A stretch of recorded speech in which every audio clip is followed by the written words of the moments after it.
তাণ্ডব সিনেমায় কাজ করবার জন্য শাকিব খানের পাও ধরে ক্ষমা চেয়েছেন এবং কাজ পেয়েছেন আফরান নিশো। শাকিব খানকে তেল দিয়ে উপরে ওঠার চেষ্টা করছেন আফরান নিশো। শাকিব খান আফরান নিশোর ওপর করুণা করে তাকে তাণ্ডবে রোল করার অনুমতি দিয়ে দিল। আর এই কথাগুলো আমি বলছি না, এই কথাগুলো ছড়িয়ে পড়েছে নেট দুনিয়ায়। তাণ্ডব সিনেমাকে ঘিরে শাকিব খান এবং আফরান নিশোকে নিয়ে বিশাল বড় একটা ট্র্যাজেডি ঘটে গেছে। আর যে বিষয়টা নিয়ে এখন অনেকভাবে ট্রোল হচ্ছেন আফরান নিশো, যেটা অনেক আগেও হয়েছিলেন। সুরঙ্গের সময় আফরান নিশো শাকিব খানকে নিয়ে কিছু কথা বলে ফেলেছিলেন, যেটা সাকিবিয়ানদের মনে অনেক বড় আঘাত করে ফেলেছিল। ঠিক তখন থেকে আফরান নিশোকে ট্রোল করেই চলেছে, কিন্তু এবার ট্রোলের সিস্টেমটা একটু বেশি বেড়ে গেল।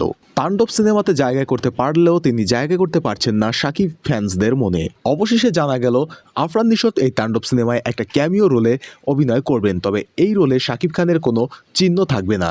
এটা থাকবে সম্পূর্ণ সুরঙ্গ 2 বানানোর একটা প্রচেষ্টা। এখান থেকে সুরঙ্গ 2 কাহিনী নিয়ে নির্মিত হবে আফরান নিশোর নেক্সট সিনেমা সুরঙ্গ 2, এবং এই সিনেমার পরিচালক রায়হান রাফি। দর্শকদের মধ্যে এমন অনেকেই আছেন যারা সাকিব এবং নিশোকে একসঙ্গে পর্দায় দেখতে চান, আবার অনেকের আছে এই বিষয় নিয়ে দ্বিমত। তবে দুজনকেই এক পর্দায় একসঙ্গে দেখা নিয়ে আপনার মতামতটা কমেন্ট কিন্তু লিখতেই পারেন।